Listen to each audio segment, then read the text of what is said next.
Vi havde Pedro i et helt år, hvor vi passede ham i pleje for en kunde. Kunden var syg og var syg, så der passede jeg ham et helt år. Kunden fik den så med hjem igen, og den var faktisk en tur omkring København, hvor kunden flyttede over.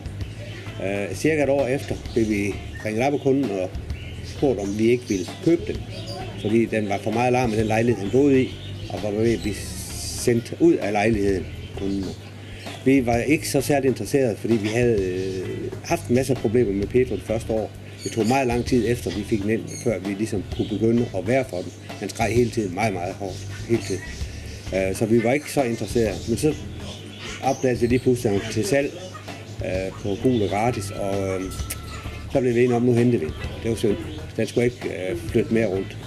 Så nu har vi så købt den under os, og den skal vise her. Det er i hvert fald planen.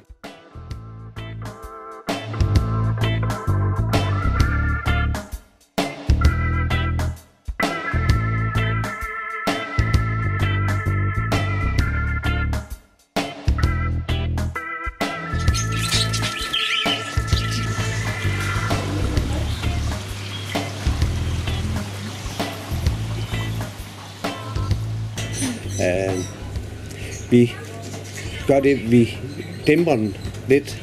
Den får lidt hormoner. Cirka en gang hver halvår, hver 8. måned, får den indlagt en hormonstav i nakken.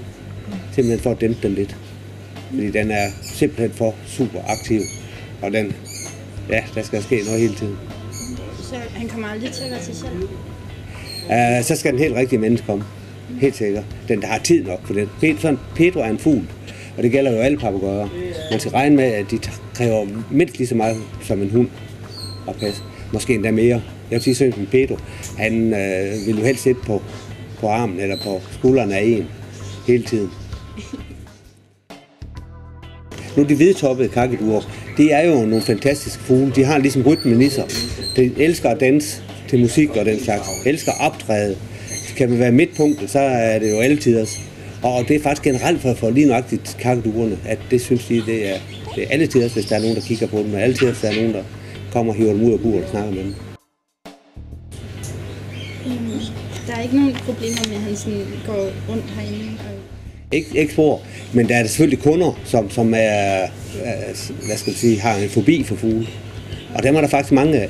Så det tager vi selvfølgelig hensyn til. Hvis der kommer en, så kommer de selvfølgelig ind i buret med det samme. Der er faktisk flere, der er forbi for fugle, end der er for slanger og edderkopper. Det er i hvert fald det, vi ser, når folk kommer ind ad døren. At der er nogen, som virkelig går helt i spolen, som simpelthen ikke vil ind, hvis der er en fugl ude. Og det tager vi selvfølgelig det hensyn til, vi kan.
de oplysninger, der er på Petro, så lærer han omkring 14-15 år nu. Okay. Men det er jo ingen alder. Fugleår. Ja, det er menneskeår.